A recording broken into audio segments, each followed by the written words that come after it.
Welcome to the current affairs audio book series. इस series में हम विजन आईएएस मंथली मैगजीन से UPSC के लिए सबसे इंपॉर्टेंट करंट डेवलपमेंट्स को कवर करेंगे। You are watching UPSC civil 360। Just plug in and stay UPSC ready. Today we are going to discuss Indian polity. So let's dive deep into the topic. तो चलिए आज की चर्चा शुरू करते हैं। इंडियन पॉलिटी से जुड़े कुछ बहुत ही महत्वपूर्ण डेवलपमेंट्स हुए हैं। पहली बड़ी खबर है the constitution 130th amendment bill 2025। ये हाल ही में यूनियन होम मिनिस्टर द्वारा लोकसभा में पेश किया गया है। खबरों में काफ़ी है ये। हाँ बिल्कुल, ये बिल काफ़ी महत्वपूर्ण है गवर्नेंस के लिहाज से। इसका कोर ऑब्जेक्टिव है, जैसा आपने कहा, इलेक्टेड मिनिस्टर्स की अकाउंटेबिलिटी को बढ़ाना। स्पेसिफिकली ये कहता है कि अगर प्राइम मिनिस्टर, कोई चीफ मिनिस्टर या यूनियन स्टेट गवर्नमेंट्स या फिर यूटी ऑफ दिल्ली का कोई मंत्री किसी ऐसे आपराधिक मामले में गिरफ्तार होता है जिसमें 5 इयर्स या उससे ज़्यादा की सज़ा का प्रावधान है और वो व्यक्ति लगातार 30 डेज तक कस्टडी यानी हिरासत में रहता है, तो उसे अपने पद से हटना होगा। अच्छा, मतलब 30 दिन की कंटिन्यूअस कस्टडी ट्रिगर पॉइंट है। हाँ बिल्कुल, 30 दिन लगातार हिरासत में रहना। तो ये सीधे तौर पर गवर्नेंस और क्रिमिनल जस्टिस सिस्टम के इंटरफेस को एड्रेस कर रहा है। इसके लिए कॉन्स्टिट्यूशन में बदलाव करने होंगे। जाहिर है कौन से आर्टिकल्स इफेक्ट होंगे? सही कहा, इसके लिए कॉन्स्टिट्यूशन के आर्टिकल 75 जो यूनियन मिनिस्टर्स से डील करता है, आर्टिकल 164 जो स्टेट मिनिस्टर्स के लिए है, और आर्टिकल 239 AA जो दिल्ली के मिनिस्टर्स के बारे में है, इन तीनों में महत्वपूर्ण अमेंडमेंट्स प्रपोज किए गए हैं। ठीक है। और हाँ, इसी लाइन ऑफ थॉट पर 2 और बिल्स भी इंट्रोड्यूस हुए हैं साथ में। अच्छा, कौन से? एक है government of union territories amendment bill 2025। ये पुडुचेरी के मामले में प्रेसिडेंट को सिमिलर पावर्स देगा, मतलब मंत्री को हटाने की शक्ति। ओके, पुडुचेरी के लिए। और दूसरा है Jammu and Kashmir reorganisation amendment bill 2025। ये जेएनके के लेफ्टिनेंट गवर्नर को यही शक्ति देगा। मतलब एक रूपता लाने की कोशिश है यूनियन टेरिटरीज में भी। हाँ, कह सकते हैं। फिलहाल ये तीनों बिल्स जो हैं, इन्हें गहन जांच और डिस्कशन के लिए जॉइंट पार्लियामेंट्री कमेटी जेपीसी को भेजा गया है। ये तो स्टैंडर्ड प्रोसीजर है कॉम्प्लेक्स लेजिस्लेशंस के लिए। जेपीसी देखेगी इसे। हाँ बिल्कुल। जेपीसी के लिए कोर्ट का इंतजार रहेगा। तो इस कॉन्स्टिट्यूशन अमेंडमेंट बिल के की प्रोविजंस क्या हैं, ये समझना जरूरी है कि पद से हटाने की ये प्रक्रिया असल में काम कैसे करेगी। अलग अलग पदों के लिए शायद अलग अलग प्रोसीजर होगा। जरूर। ग्राउंड्स फॉर रिमूवल तो हमने डिस्कस कर लिया, मतलब 5 साल या उससे ज्यादा सजा वाले अपराध में गिरफ्तारी और फिर लगातार 30 दिन की कस्टडी। हाँ, ये क्लियर है। अब प्रोसीजर फॉर रिमूवल देखते हैं। देखिए, यूनियन मिनिस्टर्स के लिए प्राइम मिनिस्टर को छोड़कर हाँ, प्रेसिडेंट उन्हें हटाएंगे, लेकिन प्राइम मिनिस्टर की सलाह पर। ये एडवाइस मतलब सलाह हिरासत के 31वें दिन तक देनी होगी। और अगर सलाह नहीं दी पीएम ने 31st डे तक?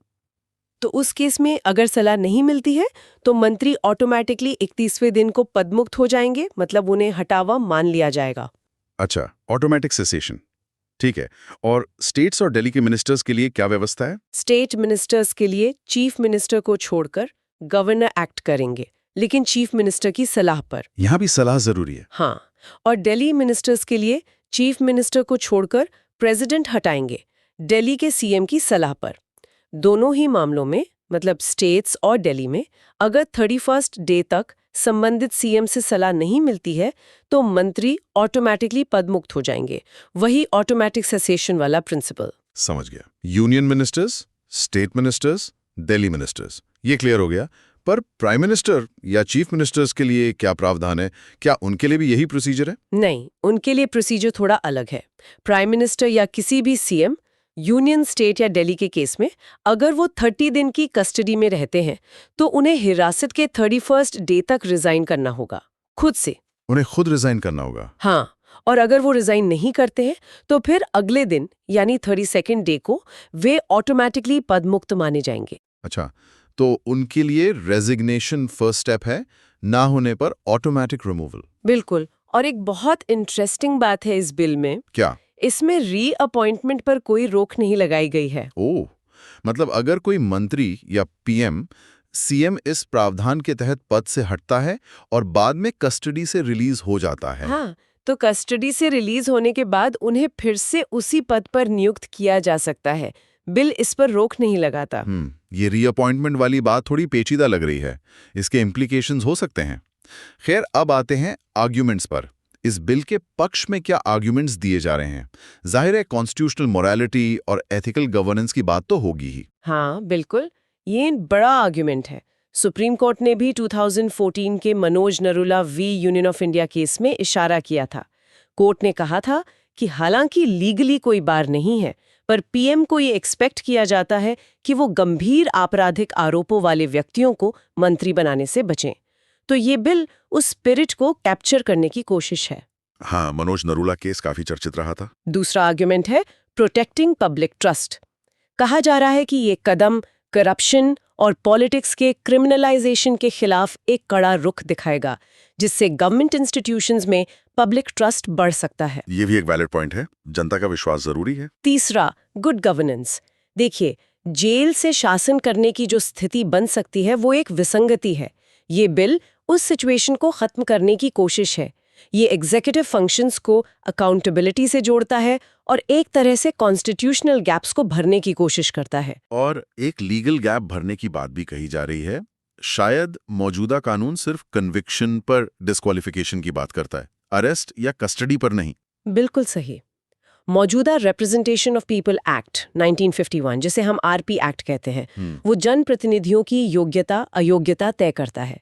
जनरली आरपी एक्ट के तहत डिस्क्वालिफिकेशन के लिए कन्विक्शन यानी दोष सिद्धि जरूरी होती है। हाँ। ये बिल अरेस्ट और कस्टडी की जो इंटरिम पीरियड होती है कन्विक्शन से पहले की, उसे एड्रेस करता है। ये आरपी एक्ट में एक्सप्लिसिटली कवर्ड नहीं था। अच्छा, तो ये उस गैप को फिल कर रहा है। हाँ, और एक और तर्क फेयरनेस का दिया जा रहा है। फेयरनेस किस लिहाज से? जब नॉर्मल गवर्नमेंट एम्प्लॉइज 48 घंटे कस्टडी में रहने पर सस्पेंड हो जाते हैं, तो फिर मिनिस्टर्स पर अलग स्टैंडर्ड क्यों लागू होना चाहिए? ये आर्गुमेंट भी दिया जा रहा है कि स्टैंडर्ड्स में कंसिस्टेंसी होनी चाहिए। ये पॉइंट भी सोचने वाला है। आर्ग्यूमेंट्स तो मजबूत लगते हैं अपनी जगह, लेकिन क्या इसके कुछ पोटेंशियल डाउनसाइड्स भी हैं? कुछ चिंताएं भी जताई जा रही होंगी। निश्चित रूप से कंसर्न्स भी उतनी ही महत्वपूर्ण है। सबसे बड़ी चिंता है पॉलिटिकल वेपनाइजेशन और थ्रेट टू फेडरलिज्म के। पॉलिटिकल वेपनाइजेशन कैसे? क्रिटिक्स का डर ये है कि सेंट्रल इन्वेस्टिगेटिंग एजेंसीज जैसे ईडी या सीबीआई, इनका मिसयूज करके पॉलिटिकल ओपोनेंट्स को, खासकर ऑपोजिशन रूल स्टेट्स के नेताओं को फ्रिवलस चार्जेस में गिरफ्तार किया जा सकता है। अगर वो 30 दिन कस्टडी में रह गए तो उन्हें पद छोड़ना पड़ेगा। इससे चुनीवी सरकारें बिना चुनावी हार के अस्थिर हो सकती हैं। इसे एक तरह का लीगल शॉर्टकट कहा जा रहा है सरकारों को डिस्टेबलाइज करने का। ये वाकई एक गंभीर चिंता है, खासकर हमारे फेडरल स्ट्रक्चर के लिहाज से। स्टेट गवर्नमेंट्स की स्टेबिलिटी अफेक्ट हो सकती है। हाँ बिल्कुल। और दूसरी बड़ी चिंता है इनोसेंट अंटिल प्रूवन गिल्टी के सिद्धांत को लेकर। हाँ, ये तो फंडामेंटल लीगल प्रिंसिपल है। बिल्कुल। और ये बिल नेचुरल जस्टिस के सिद्धांत के खिलाफ जाता है, क्योंकि ये सिर्फ कस्टडी के आधार पर पद से हटाने की बात करता है, बिना कन्विक्शन या चार्ज फ्रेमिंग के। मतलब अभी अपराध साबित भी नहीं हुआ, चार्जेस फ्रेम भी नहीं हुए, सिर्फ अरेस्ट और कस्टडी के आधार पर पद चला जाएगा। जबकि डिस्क्वालिफिकेशन तो कन्विक्शन के बाद होनी चाहिए, legally speaking. Exactly. Supreme court ने Lily Thomas versus union of India 2013 case में भी साफ कहा था कि डिस्क्वालिफिकेशन कन्विक्शन से शुरू होती है, अरेस्ट या कस्टडी से नहीं। तो ये बिल उस एस्टैब्लिश्ड प्रिंसिपल के उल्ट जाता दिख रहा है। और क्या मिनिस्टर्स और एमएलएज एमपीज की ट्रीटमेंट में इनकंसिस्टेंसी नहीं होगी इससे? क्योंकि एमएलएज एमपीज तो कन्विक्शन पर ही डिस्क्वालीफाई होते हैं आरपी एक्ट के तहत। ये बिल्कुल सही पॉइंट है। ये तीसरा बड़ा कंसर्न है, इनकंसिस्टेंसी इन ट्रीटमेंट। एमपीज और एमएलएज आरपी एक्ट 1951 के तहत सिर्फ कन्विक्शन होने पर और उसमें भी कुछ कंडीशंस पूरी होने पर डिस्क्वालीफाई होते हैं। लेकिन इस बिल के तहत एक मंत्री सिर्फ कस्टडी में रहने पर पद छोड़ने को मजबूर हो सकता है। तो एक अजीब सिचुएशन बन सकती है। एक कन्विक्टेड एमएलए जिसकी अपील पेंडिंग हो, वो शायद मंत्री बना रह सके। हालांकि लिली थॉमस के बाद ये मुश्किल है, जबकि एक मंत्री जिस पर सिर्फ आरोप है और वो गिरफ्तार है, उसे पद छोड़ना पड़ जाए। ये तो विरोधाभास है। हाँ, और वो रीअपॉइंटमेंट क्लॉज जिसके बारे में हमने बात की थी, हाँ, कि रिलीज के बाद वापस अपॉइंट हो सकते हैं। उसका इम्प्लीकेशन क्या हो सकता है? वो एक रिवॉल्विंग डोर समस्या पैदा कर सकता है। रिवॉल्विंग डोर मतलब मंत्री अरेस्ट हुए, 30 दिन बाद हटे, फिर बेल पर छूटे और फिर से मंत्री बन गए, फिर शायद किसी और केस में अरेस्ट हुए। ये इस्तीफे और बहाली का साइकिल बन सकता है। इससे पॉलिटिकल इंस्टेबिलिटी बढ़ेगी और टैक्टिकल लीगल मैनूवर्स को भी बढ़ावा मिलेगा। बेल मिली, वापस आ गए। हाँ, ये तो अस्थिरता पैदा कर सकता है। इसके अलावा एग्जीक्यूटिव डिस्क्रिशन और पॉलिटिसाइजेशन का मुद्दा है। हटाने की जो डुअल सिस्टम है, कहीं पीएम-सीएम की सलाह पर, कहीं ऑटोमेटिकली, ये प्रोसेस का पॉलिटिसाइजेशन कर सकती है। हो सकता है पीएम-सीएम अपने सहयोगियों को बचाने की कोशिश करें या प्रतिद्वंदियों को निशाना बनाएं। और सेफगार्ड्स की कमी। हाँ, लैक ऑफ सेफगार्ड्स। अगर अरेस्ट मलिशियस पाया जाता है, मतलब गलत इरादे से किया गया, तो कॉम्पनसेशन का कोई प्रावधान नहीं है बिल में। इससे ये डर है कि प्रिवेंटिव डिटेंशन लॉज या यूएपीए, पीएमएलए जैसे कानूनों का मिसयूज बढ़ सकता है नेताओं के खिलाफ। ईडी का ही उदाहरण लें। पिछले 5 सालों में 5,000 से ज्यादा मामले दर्ज हुए, पर कन्विक्शन रेट 10% से भी कम रहा है। तो अरेस्ट होना कन्विक्शन की गारंटी नहीं है। ये सारे कंसर्न्स तो बहुत वैलिड लगते हैं। एग्जिस्टिंग लीगल फ्रेमवर्क पर एक नजर डालना भी जरूरी है इस कंटेक्स्ट में। आरपी एक्ट 1951 का सेक्शन 83 क्या कहता है? आरपी एक्ट का सेक्शन 83 कहता है कि अगर किसी लेजिस्लेटर को किसी क्रिमिनल ऑफेंस में दोषी पाया जाता है और उसे 2 साल या उससे अधिक की कैद की सजा होती है, तो वो कन्विक्शन की डेट से डिस्क्वालीफाई हो जाएगा और रिलीज के बाद 6 साल तक चुनाव नहीं लड़ सकेगा। कुछ स्पेसिफिक ऑफेंसेस सेक्शन 81 और 82 में हैं। और लिली थॉमस 2013 केस ने सेक्शन 84 को हटाया था। हाँ, सेक्शन 84 पहले सिटिंग मेंबर्स को एक प्रोटेक्शन देता था कि अगर वो कन्विक्शन के खिलाफ 3 महीने के अंदर अपील फाइल कर देते हैं, तो अपील डिस्पोज ऑफ होने तक डिस्क्वालीफाई नहीं होंगे। लिली थॉमस जजमेंट ने इसे अनकॉन्स्टिट्यूशनल करार दिया, कहा कि डिस्क्वालिफिकेशन कन्विक्शन होते ही इमीडिएट होगी। ठीक है। और मनोज नारोला 2014 में कोर्ट ने क्या कहा था? मनोज नारोला में एससी ने कहा कि क्रिमिनल बैकग्राउंड वाले मिनिस्टर्स की अपॉइंटमेंट पर कोई लीगल बार तो नहीं है, पर कॉन्स्टिट्यूशनल मोरालिटी और पब्लिक ट्रस्ट के लिहाज से पीएम को अपना डिस्क्रेशन यूज करना चाहिए और गंभीर अपराधों के आरोपियों को मंत्री बनाने से बचना चाहिए। ये एक तरह की सलाह थी, बाइंडिंग डायरेक्शन नहीं। और 2018 में पब्लिक इंटरेस्ट फाउंडेशन PIL में उसमें एससी ने कहा कि कोर्ट्स नए डिस्क्वालिफिकेशन ग्राउंड्स ऐड नहीं कर सकती, ये पार्लियामेंट का काम है। कानून बनाना। कोर्ट ने रेकमेंड किया था कि पार्लियामेंट ऐसा कानून बनाए जो पॉलिटिकल पार्टीज को ऑब्लाइज करे कि वो सीरियस क्रिमिनल्स की मेंबरशिप कैंसिल करें और उन्हें टिकट ना दें। इलेक्शन कमीशन ने भी कुछ रेकमेंड किया था शायद। हाँ, ECI ने 2016 में रेकमेंड किया था कि आरपी एक्ट में अमेंडमेंट किया जाए ताकि उन व्यक्तियों को चुनाव लड़ने से रोका जा सके जिनके खिलाफ कोर्ट द्वारा ऐसे अपराध के लिए चार्ज फ्रेम कर दिया गया हो जिसमें कम से कम 5 इयर्स की कैद की सजा हो सकती है। पर यह रिकमेंडेशन अभी तक इम्प्लीमेंट नहीं हुई है। तो ये पूरी बैकग्राउंड है। अब इस कॉम्प्लेक्स सिचुएशन में वे फॉरवर्ड क्या हो सकता है? क्या ऑप्शंस हैं इस बिल के अलावा? देखिए, कई सुझाव दिए जा रहे हैं। एक है इंटरिम सस्पेंशन का विचार, मतलब सीधे हटाने के बजाय जब तक ट्रायल चल रहा है मंत्री के फंक्शंस को टेम्परेरीली सस्पेंड किया जा सकता है। पद से हटाना नहीं, सस्पेंड करना। हाँ, कहाँ। दूसरा, पॉलिटिकल पार्टीज की भूमिका को मजबूत करने पर जोर है कि पार्टियां खुद सेल्फ डिसिप्लिन लाएं और क्रिमिनल रिकॉर्ड वाले कैंडिडेट्स को मैदान में न उतारें। ये तो हमेशा से कहा जाता रहा है। हाँ, पर लीगल बैकिंग के बिना मुश्किल है। लॉ कमीशन ने अपनी रिकमेंडेशंस में कहा है कि 5 साल तक की सजा वाले अपराधों के लिए चार्ज फ्रेमिंग को डिस्क्वालिफिकेशन का एक एडिशनल ग्राउंड बनाया जाना चाहिए। ECI की रिकमेंडेशन से मिलता जुलता है ये। चार्ज फ्रेमिंग को आधार बनाना। हाँ, एक सुझाव ये भी है कि बेल को रूल बनाया जाए, मतलब जमानत आसानी से मिले सिवाय जघन या हिंसक अपराधों के, ताकि लोग बेवजह लंबे समय तक कस्टडी में ना रहें। और ज्यादा फोकस क्रिमिनल केसेस को फास्ट ट्रैक करने पर होना चाहिए, खासकर जनप्रतिनिधियों के खिलाफ, बजाय इसके कि सिर्फ अरेस्ट के आधार पर मिनिस्टर्स को डिस्क्वालीफाई किया जाए। केसेस का निपटारा जल्दी हो, ये ज्यादा जरूरी है। ये बात तो सही है। Justice delayed is justice denied. बिल्कुल। और एक सुझाव ये भी है कि एक इंडिपेंडेंट रिव्यू मैकेनिज्म स्थापित किया जाए, जैसे कि कोई ट्राइब्यूनल या जुडिशियल पैनल जो ये वेरीफाई कर सके कि हटाने की शर्तें निष्पक्ष रूप से पूरी हुई हैं या नहीं, खासकर ऑटोमेटिक सेसेशन वाले मामलों में। तो ये कुछ पॉसिबल वेज फॉरवर्ड हैं। JPC इन सब एस्पेक्ट्स पर विचार करेगी, उम्मीद है। हाँ। चलिए अब अगले महत्वपूर्ण कानून पर चलते हैं। The promotion and regulation of online gamings act 2025। इसे पार्लियामेंट ने पास कर दिया है। जैसा कि नाम से जाहिर है, ये ऑनलाइन गेमिंग से जुड़ा है।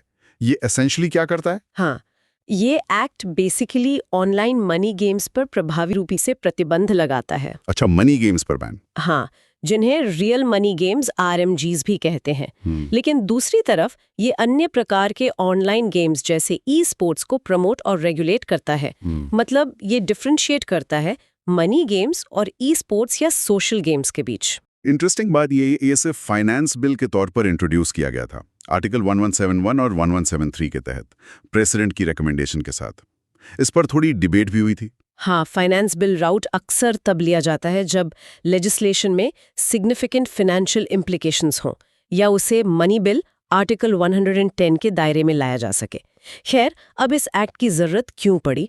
क्यों सरकार को ये कानून लाना पड़ा? हाँ, क्या कारण थे? पहला और सबसे बड़ा कारण था एडिक्शन और फाइनेंशियल रूइन। ऑनलाइन मनी गेम्स, खासकर जो चांस पर आधारित होते हैं, वो लोगों में, खासकर युवाओं में लत पैदा कर रहे थे। कंपल्सिव गेमिंग को बढ़ावा मिल रहा था और लोग क्विक प्रॉफिट के चक्कर में भारी वित्तीय नुकसान उठा रहे थे। आंकड़े क्या कहते हैं? Union minister for electronics and information technology के अनुसार करीब 45 करोड़ लोग इससे प्रभावित थे और अनुमान है कि लोगों को 20,000 करोड़ से भी ज्यादा का नुकसान हुआ था इन प्लेटफॉर्म्स पर। 45 करोड़ लोग, ये तो बहुत बड़ा नंबर है। हाँ, बहुत बड़ा। दूसरा कारण था mental health concerns. World Health Organisation WHO ने गेमिंग डिसऑर्डर को बाकायदा इंटरनेशनल क्लासिफिकेशन ऑफ डिजीजेज में एक हेल्थ कंडीशन के रूप में क्लासिफाई किया है। गेमिंग डिसऑर्डर, इसके सिम्टम्स क्या हैं? इसके सिम्टम्स है गेमिंग पर कंट्रोल खो देना, गेमिंग को डेली एक्टिविटीज और रिस्पॉन्सिबिलिटीज से ज्यादा प्रायोरिटी देना और नेगेटिव कॉन्सिक्वेंसेस दिखने के बावजूद गेमिंग जारी रखना। ये तो गंभीर बात है। तीसरा कारण था लीगल लूपहोल्स को बंद करना। देखिए, गैम्बलिंग और बेटिंग तो पहले से ही भारतीय न्याय संहिता 2023 और विभिन्न स्टेट लॉज के तहत प्रतिबंधित है, लेकिन ऑनलाइन क्षेत्र काफी हद तक अनरेगुलेटेड था। खासकर जो प्लेटफॉर्म्स ऑफशोर जुरिस्डिक्शन से ऑपरेट हो रहे थे, उन पर एक्शन लेना मुश्किल था। हाँ, ये ऑफशोर प्लेटफॉर्म्स एक चैलेंज थे। चौथा, नेशनल सिक्योरिटी को खतरा। कुछ इन्वेस्टिगेशंस में ये बात सामने आई कि कुछ गेमिंग प्लेटफॉर्म्स का इस्तेमाल टेरर फाइनेंसिंग, इलीगल मैसेजिंग और मनी लॉन्ड्रिंग जैसी एक्टिविटीज के लिए किया जा रहा था। मतलब क्रिमिनल एक्टिविटीज के लिए मिसयूज हो रहा था। हाँ, और पांचवा कारण पॉजिटिव साइड पर ई स्पोर्ट्स को एनकरेज करना था। ई स्पोर्ट्स एक लेजिटिमेट कम्पिटिटिव एक्टिविटी है जिसमें स्किल्स लगती हैं। सरकार इसे प्रमोट करना चाहती थी जिससे डिजिटल एंगेजमेंट बढ़े और क्रिएटिव इकोनॉमी और इनोवेशन को भी बूस्ट मिले। तो ये सब कारण थे इस एक्ट को लाने के पीछे। अब इसके की प्रोविजंस क्या हैं? इसने ऑनलाइन गेम्स को कैसे डिफाइन और कैटेगराइज किया है? देखिए, एक्ट में ऑनलाइन गेम को डिफाइन किया गया है कोई भी गेम जो किसी इलेक्ट्रॉनिक या डिजिटल डिवाइस पर खेला जाता है और इंटरनेट या अन्य इलेक्ट्रॉनिक कम्युनिकेशन टेक्नोलॉजी के माध्यम से सॉफ्टवेयर के रूप में मैनेज और ऑपरेट होता है। काफी ब्रॉड डेफिनेशन है। हाँ, लग रहा है। और कैटेगराइजेशन? कैटेगराइजेशन मुख्य रूप से 3 तरह से की गई है। पहला है ई स्पोर्ट। इसे कॉम्पिटिटिव डिजिटल स्पोर्ट्स के रूप में डिफाइन किया गया है, जहां टीम्स या इंडिविजुअल्स ऑर्गेनाइज्ड टूर्नामेंट्स में हिस्सा लेते हैं और जिसके लिए स्ट्रैटेजी, कोऑर्डिनेशन और एडवांस्ड डिसीजन मेकिंग स्किल्स की जरूरत होती है। जैसे कोई उदाहरण? जैसे वेद बील्ज़ेबॉय बाम का नाम आपने सुना होगा। वो पोकेमॉन गो वर्ल्ड चैंपियनशिप 2025 जीतने वाले पहले भारतीय खिलाड़ी बने। ये ई स्पोर्ट का एक उदाहरण है। अच्छा। दूसरा है ऑनलाइन सोशल गेम्स। ये वो खेल हैं जो हमारे रोजमर्रा के मनोरंजन का हिस्सा बन गए हैं। ये मुख्य रूप से स्किल बेस्ड होते हैं और एंटरटेनमेंट, लर्निंग या सोशल इंटरेक्शन के लिए डिजाइन किए जाते हैं। इनमें पैसा इन्वॉल्व नहीं होता, जैसे वर्डल या एजुकेशनल गेम्स में कहूट वगैरह। ठीक है। और तीसरा कैटेगराइजेशन जिस पे बैन लगा है? हाँ, तीसरा है ऑनलाइन मनी गेम्स। ये वो ऑनलाइन गेम्स हैं, चाहे वो चांस पर आधारित हों, स्किल पर या दोनों के कॉम्बिनेशन पर, जहां फाइनेंशियल स्टेक्स शामिल हों। मतलब खेलने के लिए कोई फी देना या पैसे डिपॉजिट करना, इस उम्मीद में कि जीतने पर मॉनेटरी या कोई और बेनिफिट मिलेगा। इसमें dream 11, rummy circle, online poker, WinZO जैसे प्लेटफॉर्म्स आ जाते थे। तो act in online money games पर बैन लगाता है? हाँ, एब्सोल्यूट प्रोहिबिशन।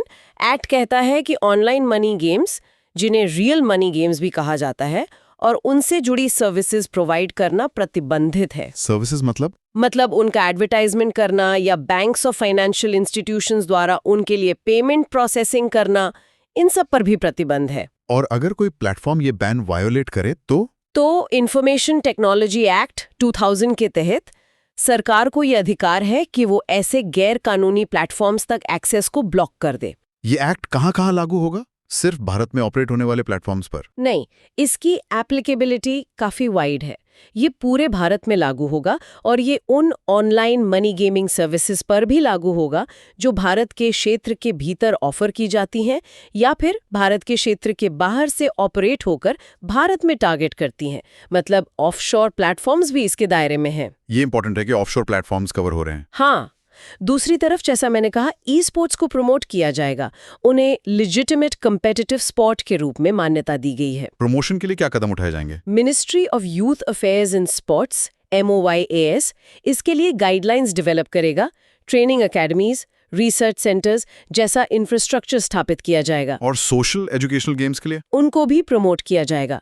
केंद्र सरकार को ये पावर दी गई है कि वो सेफ और एज अप्रोप्रिएट सोशल गेम्स को आइडेंटिफाई और रजिस्टर करे। उनके डिस्ट्रीब्यूशन के लिए डेडिकेटेड प्लेटफॉर्म्स भी बनाए जा सकते हैं। रेगुलेशन और ओवरसाइट के लिए कोई स्पेसिफिक अथॉरिटी भी बनाई गई है इस एक्ट के तहत? हाँ, एक नेशनल लेवल की रेगुलेटरी अथॉरिटी बनाने का प्रावधान है, ऑनलाइन गेमिंग अथॉरिटी। इसके क्या फंक्शंस होंगे? इसके मुख्य काम होंगे खेलों को क्लासिफाई करना और रजिस्टर करना, ये निर्धारित करना कि कोई खेल मनी गेम है या नहीं, अगर कोई डिस्प्यूट हो, और यूजर्स की शिकायतों का समाधान करना। मतलब एक डेडिकेटेड बॉडी होगी रेगुलेशन के लिए। बिल्कुल। और उल्लंघन करने पर पेनल्टीज क्या हैं? आपने कहा था सख्त है। हाँ, पेनल्टीज काफी स्ट्रिंजेंट है। मुख्य प्रावधानों के तहत जो अपराध हैं उन्हें कॉग्निजेबल और नॉन बेलेबल बनाया गया है। कॉग्निजेबल और नॉन बेलेबल मतलब पुलिस बिना वारंट गिरफ्तार कर सकती है और जमानत मिलना आसान नहीं होगा। Exactly. Online money games offer करने के अपराध के लिए 3 साल तक की कैद और 1 करोड़ रुपए तक का जुर्माना हो सकता है। 1 करोड़ तक का जुर्माना?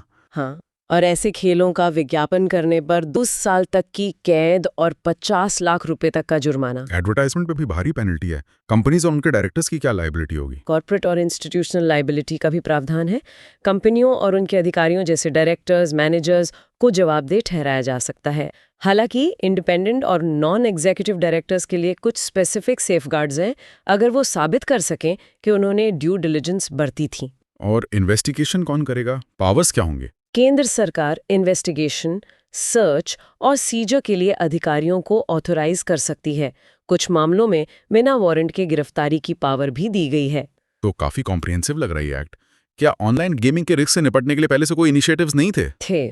और वो अभी भी रेलेवेंट हैं। जैसे IT एक्ट का सेक्शन 69A सरकार को इलीगल वेबसाइट्स या लिंक्स तक एक्सेस ब्लॉक करने का अधिकार देता है। इसका इस्तेमाल पहले भी हुआ है। हाँ, आपने बताया था कि 15,000 से ज्यादा साइट्स ब्लॉक हुई थीं। बिल्कुल। फिर IT intermediate guidelines and digital media ethics को 2021 है, जिनमें ऑनलाइन गेमिंग इंटरमीडियरीज के लिए कुछ नॉर्म्स थे, जैसे सेल्फ रेगुलेटरी बॉडीज के साथ रजिस्ट्रेशन वगैरह। हालांकि इस नए एक्ट के बाद उन रूल्स का स्टेटस देखना होगा। हाँ, क्योंकि ये एक्ट तो मनी गेम्स को बैन ही कर रहा है। सही कहा। इसके अलावा भारतीय न्याय संहिता 2023 में सेक्शन 111 और 112 है, जो क्रमशः गैरकानूनी आर्थिक गतिविधियों और साइबर क्राइम्स और अनऑथराइज्ड बेटिंग और गैम्बलिंग को दंडित करते हैं। अच्छा, BNS में भी प्रोविजंस हैं। हाँ, और integrated goods and services tax act 2017 IGST act के तहत अवैध और ऑफशोर गेमिंग प्लेटफॉर्म्स पर टैक्स लगाया जाता था। वो रेगुलेशन का एक एंगल था। टैक्स वाला एंगल। और कंज्यूमर प्रोटेक्शन एक्ट 2019 भ्रामक और सरोगेट विज्ञापनों पर रोक लगाता है। Central consumer protection authority CCPA ने पहले भी सेलिब्रिटीज और इन्फ्लुएंसर्स को बेटिंग प्लेटफॉर्म्स का समर्थन करने से रोकने के लिए एडवाइजरीज जारी की थी। तो कई तरफ से एफर्ट्स चल रहे थे, लेकिन इस एक्ट पर कुछ कंसर्न्स भी उठाए गए हैं क्या, इंडस्ट्री की तरफ से या इन्वेस्टर्स की तरफ से? हाँ, एक मुख्य चिंता पॉलिसी वॉलेटिलिटी और अनसर्टेनिटी को लेकर उठाई गई है। ऑनलाइन मनी गेमिंग भारत में एक तेजी से बढ़ता हुआ सेक्टर था। इसमें काफी इन्वेस्टमेंट भी आया था। हाँ, काफी यूनिकॉर्न स्टार्टअप्स भी थे इस स्पेस में। बिल्कुल। तो इस सेक्टर पर अचानक से इस तरह का ब्लैंकेट बैन लगाने से पॉलिसी इनकंसिस्टेंसी का परसेप्शन बन सकता है। इससे इंडस्ट्री और इन्वेस्टर कॉन्फिडेंस खासकर भारत में फॉरेन इन्वेस्टमेंट के फ्लो पर नेगेटिव असर पड़ सकता है। ये एक कंसर्न है। ये बात भी सोचने वाली है। रेगुलेटरी स्टेबिलिटी इंपॉर्टेंट होती है इन्वेस्टमेंट के लिए। हाँ, तो कुल मिला के ये एक्ट भारत के डिजिटल लैंडस्केप को शेप करने में एक महत्वपूर्ण कदम है। बिल्कुल। ये एक तरफ नागरिकों को ऑनलाइन मनी गेमिंग इंडस्ट्री की एक्सप्लॉयटेशन से बचाने का प्रयास करता है, तो दूसरी तरफ लेजिटिमेट ई स्पोर्ट्स और सोशल गेमिंग के विकास को प्रोत्साहित करता है। बिल्कुल। इसका लक्ष्य देश की क्रिएटिव इकोनॉमी को मजबूत करना, इनोवेशन को बढ़ावा देना और टेक्नोलॉजी को सोशल गुड का टूल बनाना है। बिल्कुल। बैलेंस बनाने की कोशिश है। अब आते हैं स्पोर्ट्स गवर्नेंस पर। एक और महत्वपूर्ण लेजिस्लेशन है नेशनल स्पोर्ट्स गवर्नेंस एक्ट 2025। इसे प्रेसिडेंट की असेंट मिल गई है, मतलब ये अब कानून बन गया है। स्पोर्ट्स वैसे तो कॉन्स्टिट्यूशन की 7th शेड्यूल की स्टेट लिस्ट का सब्जेक्ट है, एंट्री 33। तो केंद्र का ये कानून कैसे? हाँ, स्पोर्ट्स स्टेट्स के डोमेन में आता है, लेकिन नेशनल और इंटरनेशनल लेवल पर कोऑर्डिनेशन, स्टैंडर्ड सेट करना, फंडिंग देना और इंटरनेशनल कमिटमेंट्स को पूरा करने के लिए केंद्र सरकार की भूमिका भी महत्वपूर्ण है। ये कानून उसी भूमिका को फॉर्मलाइज और स्ट्रीमलाइन करने की कोशिश है। एग्जिस्टिंग पॉलिसीज क्या थी इस एरिया में? नेशनल लेवल पर नेशनल स्पोर्ट्स पॉलिसी NSP थी, जो 1984 में आई थी और 2001 में रिवाइज हुई थी। हाल ही में कैबिनेट ने नई NSP 2025 को भी मंजूरी दी है, जो 2001 की पॉलिसी को रिप्लेस करेगी और 5 पिलर्स पर बेस्ड है। इसके अलावा sports broadcasting signals mandatory sharing with Prasar Bharati act 2007 भी है। और भारत में स्पोर्ट्स को रेगुलेट करने वाली मेन बॉडीज कौन सी हैं? कई सारी बॉडीज हैं। सबसे ऊपर ministry of youth affairs and sports है, फिर स्पोर्ट्स अथॉरिटी ऑफ इंडिया है, जो इंफ्रास्ट्रक्चर और ट्रेनिंग देखती है। इंडियन ओलंपिक एसोसिएशन है, जो ओलंपिक मूवमेंट और मल्टी स्पोर्ट इवेंट्स देखती है। और फिर हर स्पोर्ट के लिए अपनी नेशनल स्पोर्ट्स फेडरेशंस है, जिनकी संख्या 50 से ज्यादा है। तो काफी सारी बॉडीज हैं। इस नए एक्ट के की हाइलाइट्स क्या हैं? ये क्या बदलाव लाएगा? देखिए, ये एक्ट सबसे पहले नेशनल स्पोर्ट्स बॉडीज की स्ट्रक्चर को फॉर्मलाइज करता है। ये national Olympic committee, national Paralympic committee और प्रत्येक नामित खेल यानी डेजिग्नेटेड स्पोर्ट के लिए नेशनल और रीजनल स्पोर्ट्स फेडरेशंस की स्थापना का प्रावधान करता है। ये बॉडीज अपने रिस्पेक्टिव इंटरनेशनल बॉडीज से एफिलिएटेड होंगी और इनकी स्टेट और डिस्ट्रिक्ट लेवल पर एफिलिएटेड यूनिट्स होंगी। इम्पॉर्टेंटली, ये बॉडीज अंतर्राष्ट्रीय चार्टर्स और स्टैट्यूट्स द्वारा गवर्न होंगी। मतलब इंटरनेशनल स्टैंडर्ड्स फॉलो करने होंगे। फिर एक महत्वपूर्ण इंस्टीट्यूशन बनाया जा रहा है, नेशनल स्पोर्ट्स बोर्ड, NSB।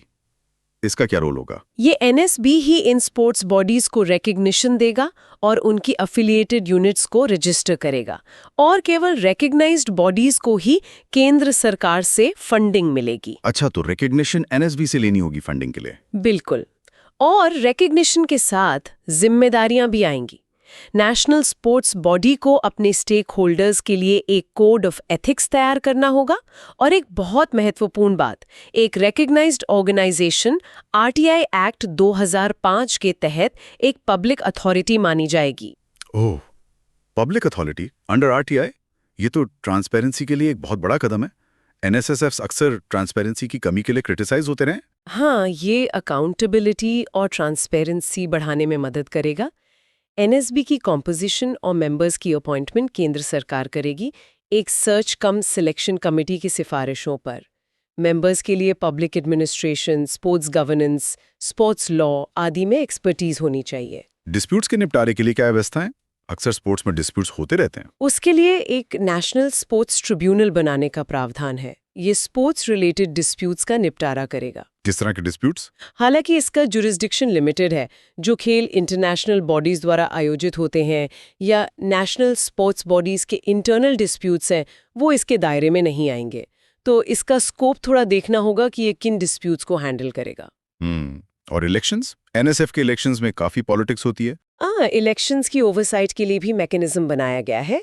केंद्र सरकार नेशनल स्पोर्ट्स बॉडीज के चुनावों की निगरानी के लिए इलेक्टोरल ऑफिसर्स का एक नेशनल पैनल स्थापित करेगी, और हर नेशनल स्पोर्ट्स बॉडी को भी अपने अफिलिएट्स के इलेक्शंस की निगरानी के लिए एक इलेक्टोरल पैनल गठित करना होगा। मतलब इलेक्शंस पर नजर रखी जाएगी। कोशिश यही है, और केंद्र सरकार को एक पावर भी दी गई है। क्या? केंद्र सरकार पब्लिक इंटरेस्ट में किसी खेल को प्रमोट करने के लिए जरूरी होने पर किसी नेशनल बॉडी या उसके सहयोगियों को इस एक्ट के किसी भी प्रावधान से छूट दे सकती है। मतलब फ्लेक्सिबिलिटी रखी गई है। एग्जाम्पशंस की पावर, इसका यूज केयरफुली करना होगा। अब सवाल ये उठता है कि भारत में कॉम्प्रिहेंसिव स्पोर्ट्स लॉ की जरूरत क्यों महसूस की जा रही थी इतने समय से? क्या प्रॉब्लम्स थी एग्जिस्टिंग सिस्टम में? कई गहरे मुद्दे थे। पहला, जैसा आपने कहा, एक कॉम्प्रिहेंसिव और यूनिफॉर्म स्पोर्ट्स लॉ का अभाव था। रेगुलेशन फ्रेगमेंटेड था, इनकंसिस्टेंट था और अक्सर आउटडेटेड था। 2013 में एक नेशनल स्पोर्ट्स डेवलपमेंट बिल लाने की कोशिश हुई थी, पर वो पास नहीं हो पाया। हाँ, वो बिल ठंडे बस्ते में चला गया था। दूसरा बड़ा इशू था एनएसएफ्स में पॉलिटिशियंस का वर्चस्व। अक्सर देखा गया है कि जिन लोगों की स्पोर्ट्स में मिनिमम एक्सपर्टीज होती है, वो एनएसएफ्स में प्रमुख पदों पर काबिज हो जाते हैं। इससे प्रोफेशनल मैनेजमेंट नहीं हो पाता। इसका कोई रीसेंट एग्जाम्पल? हाँ, all India football federation AIFF को फीफा ने पिछले साल थर्ड पार्टी के अनुचित प्रभाव, अनड्यू इन्फ्लुएंस के कारण सस्पेंड कर दिया था। ये दिखाता है कि गवर्नेंस इश्यूज कितने गंभीर थे। हाँ, वो सस्पेंशन काफी एम्बैरेसिंग था भारत के लिए। तीसरा, प्रमुख संगठनों जैसे SAI, IOA और NSFs की भूमिकाओं और जिम्मेदारियों में ओवरलैप था। इससे कंफ्यूजन पैदा होता था, डिसीजन मेकिंग में देरी होती थी। क्लैरिटी नहीं थी कि कौन क्या करेगा। Lack of clarity. चौथा, फंडिंग का इशू था। न सिर्फ एलोकेशन कम होता था, बल्कि उसका यूटिलाइजेशन भी ठीक से नहीं होता था। एक रिपोर्ट के अनुसार 2022-2023 के लिए आवंटित बजट का 40% से भी कम एथलीट डेवलपमेंट के लिए यूज हुआ था। पैसा कहीं और जा रहा था। ये तो बहुत खराब बात है। एथलीट्स के लिए पैसा उन तक नहीं पहुंच रहा था। बिल्कुल। पांचवां, एग्जिस्टिंग पॉलिसीज का इम्प्लीमेंटेशन बहुत वीक था। नेशनल स्पोर्ट्स पॉलिसी 1984, रिवाइज्ड 2001, कागजों पर तो अच्छी थी, पर उसे सक्सेसफुली इम्प्लीमेंट नहीं किया गया। और अब भारत ओलंपिक्स 2036 की बिड करने की सोच रहा है। क्या ये कानून उसमें भी मदद करेगा? हाँ, ये छठा पॉइंट है, 2036 ओलंपिक्स की तैयारी। ये कानून ओलंपिक चार्टर और ग्लोबल बेस्ट प्रैक्टिसेस का अनुपालन सुनिश्चित करके भारत की बिड को सपोर्ट करता है। एक रॉबस्ट गवर्नेंस स्ट्रक्चर दिखाना जरूरी है ऐसी बिड्स के लिए। तो ये सारे कारण थे जिनकी वजह से इस कानून की जरूरत थी। उम्मीद है ये एक्ट भारतीय खेलों में सुधार लाएगा। हाँ, उद्देश्य तो यही है, एक पारदर्शी, जवाबदेह और एथलीट केंद्रित खेल पारिस्थितिकी तंत्र बनाना जो ग्लोबल बेस्ट प्रैक्टिसेस के साथ अलाइन हो और भारतीय खेलों में निरंतर उत्कृष्टता के लिए मजबूत निरीक्षण सुनिश्चित करें। वैसे इसी से जुड़ी एक और डेवलपमेंट है जिसका जिक्र करना चाहिए। हाँ, बताइए। National anti doping amendment bill 2025 को भी राष्ट्रपति की मंजूरी मिल गई है।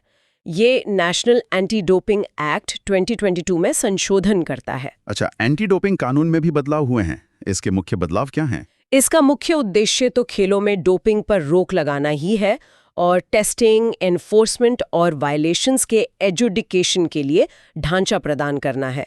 ये खेलों में डोपिंग के खिलाफ यूनेस्को कन्वेंशन को प्रभावी बनाता है। ये नेशनल एंटी डोपिंग एजेंसी यानी नाडा और national board for anti doping in sports स्थापित करता है। ये तो पहले भी था शायद। नए बदलाव क्या हैं? हाँ, नाडा तो थी, की चेंजेस हैं। पहले अपील पैनल नाडा बनाती थी, अब ये शक्ति केंद्र सरकार को हस्तांतरित कर दी गई है। नाडा के किसी भी सदस्य को ऑपरेशनल इंडिपेंडेंस दी गई है जो वाडा मानदंडों और यूनेस्को मानकों के अनुरूप है। पहले कोई भी व्यक्ति CAS court of arbitration of sports में अपील कर सकता था, अब केवल निर्दिष्ट निकाय स्पेसिफाइड बॉडीज ही कर सकते हैं। टेस्टिंग लेबोरेटरीज के लिए वाडा अक्रेडिटेशन अब अनिवार्य कर दिया गया है, पहले स्वैच्छिक था। और एंटी डोपिंग रूल वायलेशंस की परिभाषाएं world anti doping code WADC की परिभाषाओं और अनुसूचियों को अपनाएंगी। तो ये टेक्निकल चेंजेस हैं नाडा की फंक्शनिंग और प्रोसेस को स्ट्रीमलाइन करने के लिए। हाँ, वाडा कोड के साथ अलाइनमेंट बढ़ाने के लिए। ठीक है, चलिए अब अगले टॉपिक पर चलते हैं। जन विश्वास अमेंडमेंट ऑफ प्रोविजंस बिल 2025। ये लोकसभा में इंट्रोड्यूस हुआ है। जन विश्वास, ये नाम सुना हुआ लगता है। 2023 में भी एक एक्ट आया था इसी नाम से। हाँ, बिल्कुल, ये उसी का एक्सटेंशन है। जन विश्वास अमेंडमेंट ऑफ प्रोविजंस एक्ट 2023 ने 42 केंद्रीय अधिनियमों, सेंट्रल एक्ट्स में 183 प्रावधानों को डिक्रिमिनलाइज किया था। मतलब छोटे अपराधों के लिए जेल की सजा हटाकर जुर्माना लगाया था। उसका उद्देश्य था ईज ऑफ लिविंग और ईज ऑफ डूइंग बिजनेस को बढ़ाना। एग्जैक्टली, ये 2025 का बिल उसी फिलॉसफी को आगे बढ़ाता है। इसका उद्देश्य भी यही है, कुछ और अधिनियमों में संशोधन करके अपराधों को डिक्रिमिनलाइज और रैशनलाइज करना, ताकि ट्रस्ट बेस्ड गवर्नेंस को और बढ़ाया जा सके। ये किन एक्ट्स को कवर कर रहा है? ये 2025 बिल इन सुधारों का विस्तार करता है और 10 मंत्रालय विभागों द्वारा प्रशासित 16 केंद्रीय अधिनियमों को संबोधित करता है। मतलब स्कोप और बढ़ाया गया है। ये एक तरह के प्रोसेस रिफॉर्म्स का उदाहरण है ना? बिल्कुल सही। ये प्रोसेस रिफॉर्म्स का एक क्लासिक एग्जाम्पल है, जहां कठोर दंडात्मक अनुपालनों को रैशनलाइज्ड ट्रस्ट बेस्ड तंत्रों से प्रतिस्थापित करके प्रक्रियाओं को सुव्यवस्थित किया जा रहा है। इसका मकसद जुडिशियल बोझ कम करना और नागरिकों और व्यवसायों के लिए एक सक्षम वातावरण बनाना है। तो इस 2025 बिल की मुख्य विशेषताएं क्या हैं? क्या नए डिक्रिमिनलाइजेशन प्रपोजल्स हैं? हाँ, इसके की फीचर्स हैं। पहला, फर्स्ट टाइम कॉन्ट्रवेंशंस के लिए 10 विभिन्न अधिनियमों के तहत 66 अपराधों के लिए बिल ये प्रावधान करता है कि पहली बार उल्लंघन होने पर सजा के बजाय केवल एडवाइजरी या वार्निंग दी जाएगी। मतलब पहली गलती पर सजा नहीं, सिर्फ चेतावनी। ये तो काफी लीनियंट अप्रोच है फर्स्ट ऑफेंडर्स के लिए। हाँ, ट्रस्ट बेस्ड गवर्नेंस की तरफ एक कदम है। दूसरा, छोटे अपराधों का डीक्रिमिनलाइजेशन। जो छोटे टेक्निकल या प्रोसीजरल चूक हैं, उनके लिए कारावास के प्रावधानों को हटाकर मौद्रिक दंड, मॉनेटरी पेनल्टीज या चेतावनियों से रिप्लेस किया जा रहा है। किन एक्ट्स में? जैसे T act 1953, legal metrology act 2009 जैसे कुछ अधिनियमों को और डिक्रिमिनलाइज किया गया है। 2023 एक्ट ने भी लीगल मेट्रोलॉजी को कवर किया था। इसमें और प्रावधानों को डिक्रिमिनलाइज किया जा रहा है। तीसरा फीचर? तीसरा है पेनल्टीज का युक्तिकरण, रैशनलाइजेशन ऑफ पेनल्टीज। जुर्माने को युक्तियुक्त, रीजनेबल और अनुपातिक प्रोपोर्शनेट बनाया गया है। हाँ, बार बार अपराध करने पे रिपीट ऑफेंसेस के लिए वृद्धिशील पेनल्टीज का प्रावधान है। मतलब दूसरी तीसरी बार गलती पे सजा बढ़ेगी। हाँ। चौथा, एक एडजुडिकेशन मैकेनिज्म बनाया जा रहा है। ये क्या है? मामलों के त्वरित समाधान, स्पीडी रेजोल्यूशन और न्यायपालिका पर बोझ कम करने के लिए कुछ अधिकारियों को नामित किया जाएगा, जिन्हें एडमिनिस्ट्रेटिव प्रोसीजर्स के माध्यम से दंड लगाने का अधिकार होगा। मतलब कोर्ट जाने की जरूरत नहीं पड़ेगी छोटे मामलों में, एडजुडिकेटिंग ऑफिसर ही पेनल्टी लगा देगा। इससे केसेस जल्दी निपटेंगे। उम्मीद यही है। और पांचवा, जुर्माने का स्वचालित संशोधन, ऑटोमेटिक रिवीजन ऑफ फाइन्स। हर 3 साल में जुर्माने और दंड में 10% की स्वचालित वृद्धि का प्रावधान किया गया है, ताकि पेनल्टीज टाइम के साथ अपनी वैल्यू न खो दें। इन्फ्लेशन एडजस्टमेंट जैसा कुछ। हाँ, कह सकते हैं। आपने प्रोसेस रिफॉर्म शब्द का इस्तेमाल किया। ये क्या होते हैं? स्ट्रक्चरल रिफॉर्म से कैसे अलग है? अच्छा सवाल है। देखिए, प्रोसेस रिफॉर्म्स को अक्सर नट्स एंड बोल्ट्स रिफॉर्म्स कहा जाता है।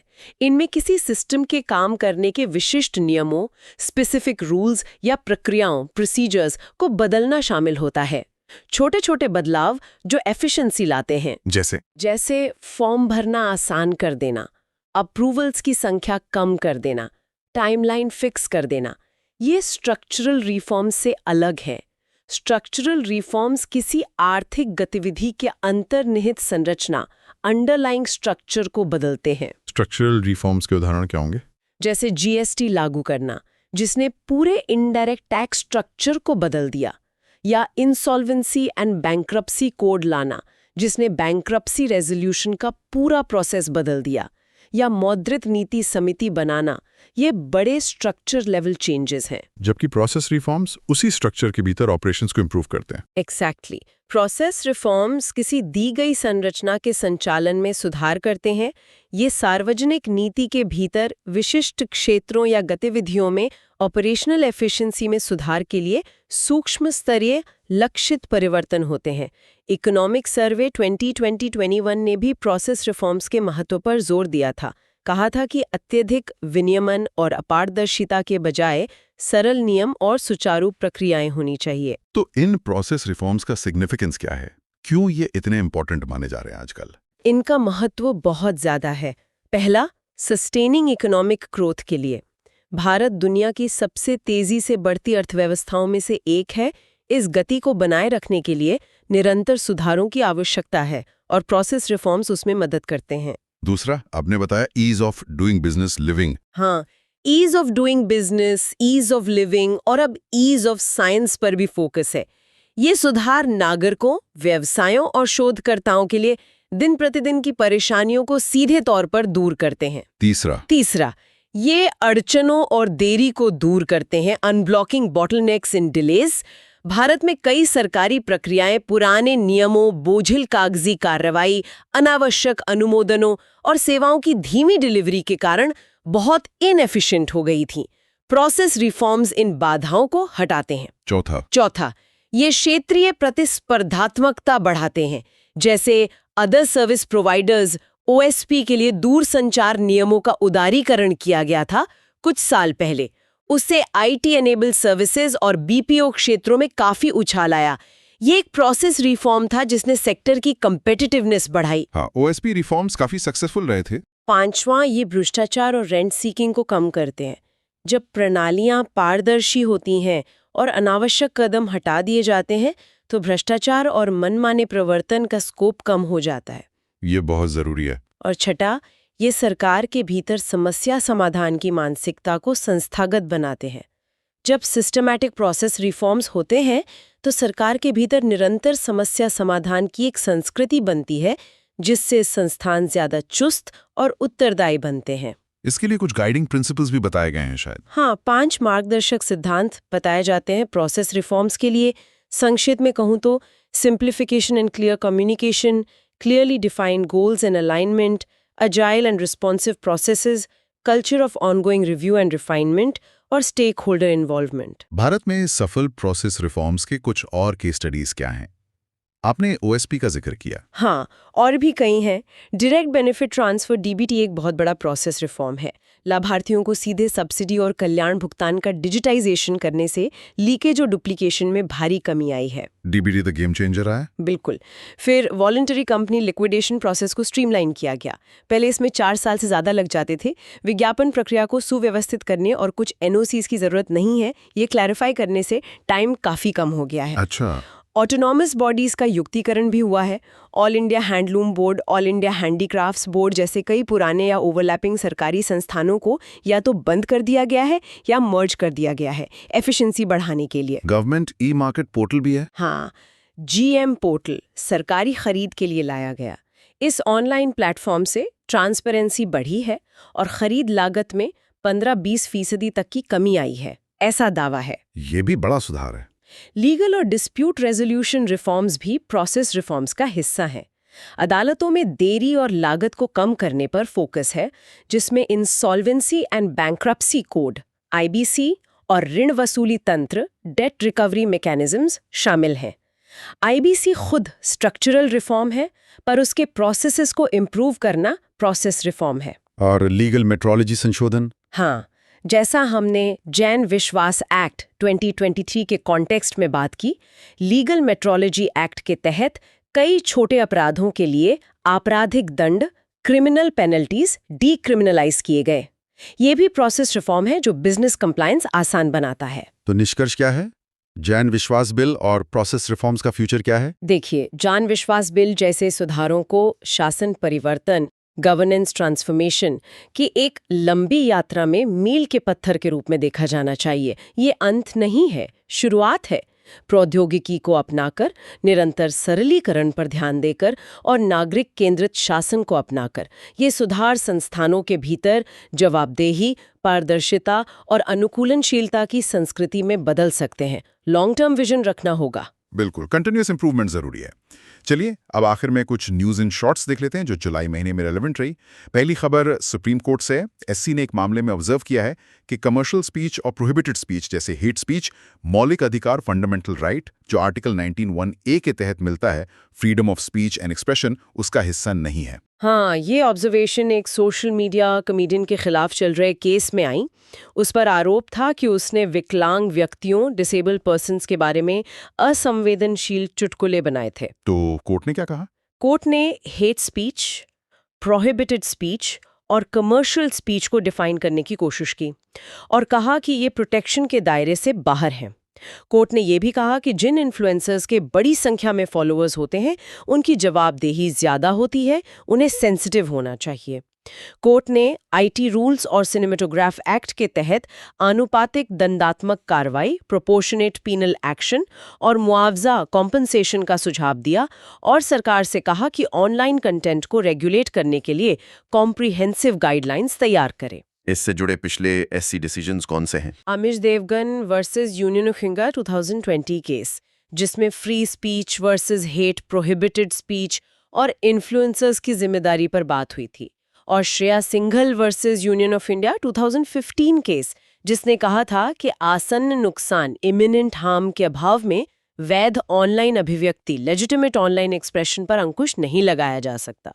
सेक्शन 66A को स्ट्राइक डाउन किया था। तो ये बैलेंसिंग एक्ट है फ्री स्पीच और रिस्पॉन्सिबल स्पीच के बीच। बिल्कुल। दूसरी शॉर्ट न्यूज है ओसीआई कार्ड होल्डर्स के लिए नियमों को सख्त करने के बारे में। हाँ, union ministry of home affairs MHA ने सिटीजनशिप एक्ट 1955 की सेक्शन 7D के तहत एक अधिसूचना जारी की है। इसमें क्या कहा गया? इसमें कहा गया है कि OCI रजिस्ट्रेशन रद्द किया जा सकता है यदि व्यक्ति को किसी अपराध में कम से कम 2 साल की जेल की सजा हुई हो। 2 साल की सजा पर कैंसलेशन। हाँ, या फिर अगर उनके खिलाफ किसी ऐसे अपराध के लिए चार्जशीट दायर की जाती है जिसमें 7 साल या उससे अधिक की सजा हो सकती है। मतलब चार्जशीट फाइल होने पर भी कैंसलेशन हो सकता है सीरियस केसेस में। ये तो काफी स्ट्रिक्ट नियम है।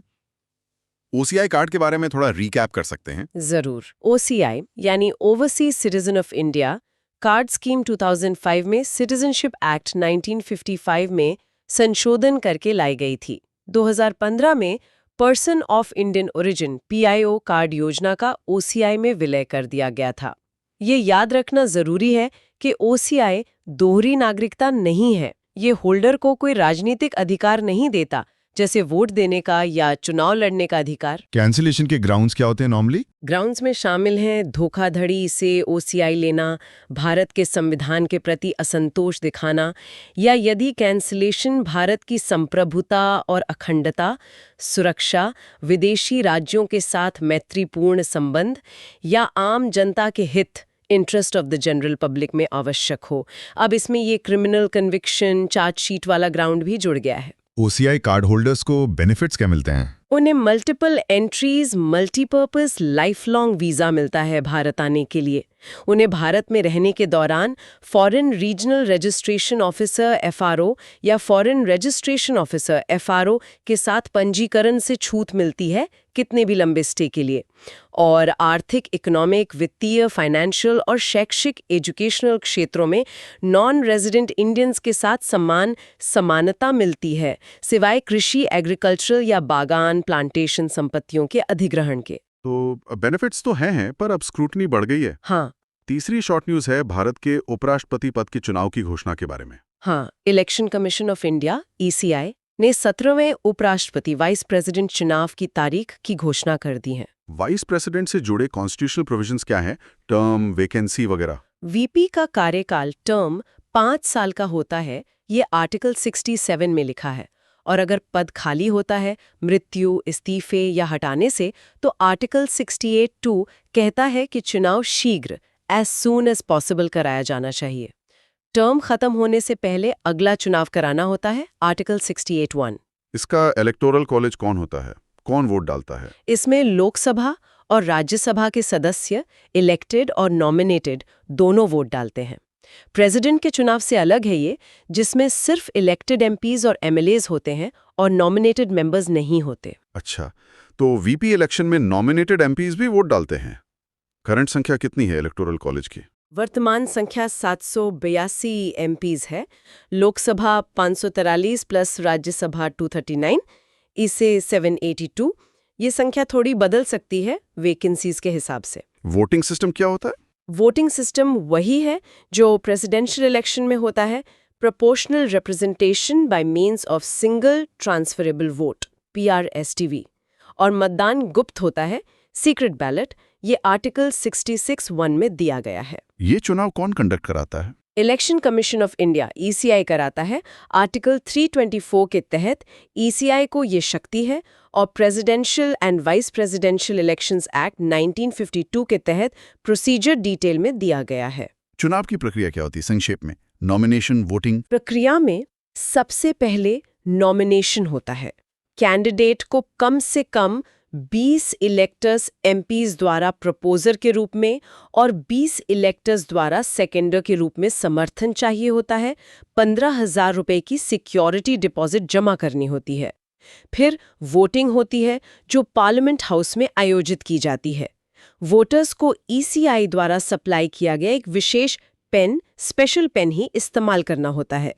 बैलेट पेपर पर कैंडिडेट्स के नाम होते हैं। वोटर को अपनी पसंद के अनुसार 1, 2, 3 करके प्रेफरेंस मार्क करनी होती है।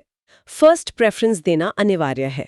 सुपरविजन कौन करता है? ईसीआई एक रिटर्निंग ऑफिसर नियुक्त करता है। आमतौर पर सेक्रेटरी जनरल राज्यसभा होते हैं और ऑब्जर्वर्स भी नियुक्त करता है चुनाव प्रक्रिया की निगरानी के लिए। इसमें क्या सेफगार्ड्स होते हैं? मतलब फेयरनेस कैसे इंश्योर की जाती है? पक्ष में वोट करने के लिए व्हिप जारी नहीं कर सकती। ये सीक्रेट बैलेट है, इंडिविजुअल चॉइस है। दूसरा, गोपनीयता का उल्लंघन करना या ईसीआई सप्लाइड पेन के अलावा किसी और पेन का उपयोग करना वोट को अमान्य, इनवैलिड कर देता है।